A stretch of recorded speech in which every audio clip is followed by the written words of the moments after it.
सर्पों के जन्म की कथा।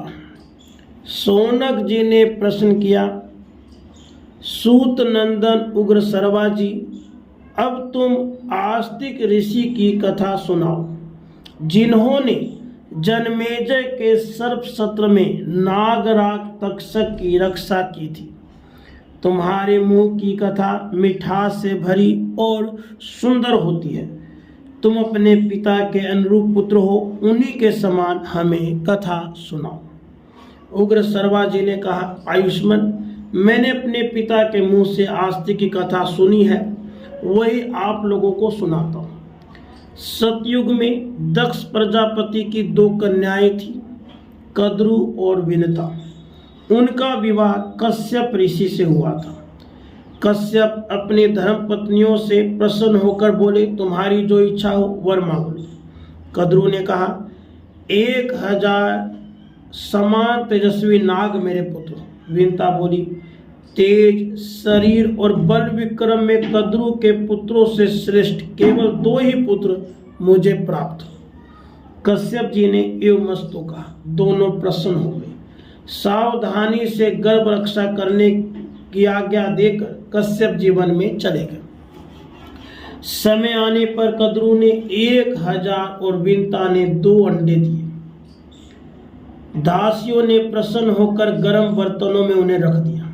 500 वर्ष पूरे होने पर कद्रु के 1000 पुत्र निकल आए, परंतु विनता के 2 बच्चे नहीं निकले। विनता ने अपने हाथों एक अंडा फोड़ डाला। उस अंडे का शिशु आधे शरीर से पुष्ट था, परंतु नीचे का आधा शरीर अभी कच्चा था।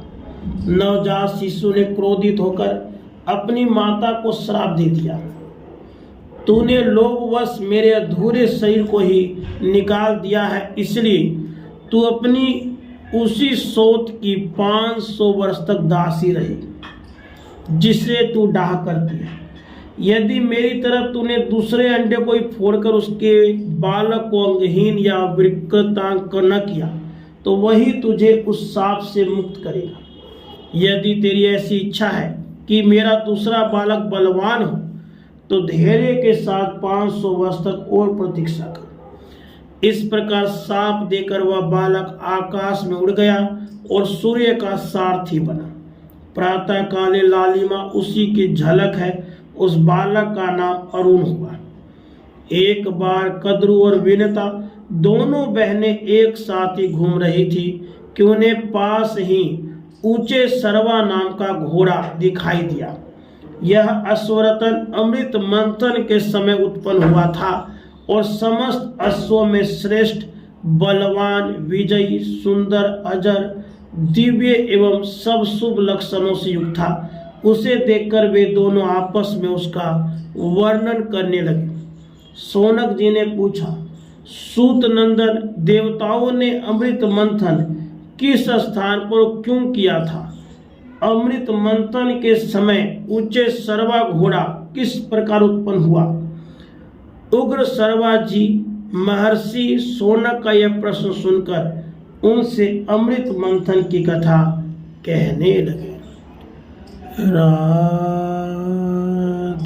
कृष्ण।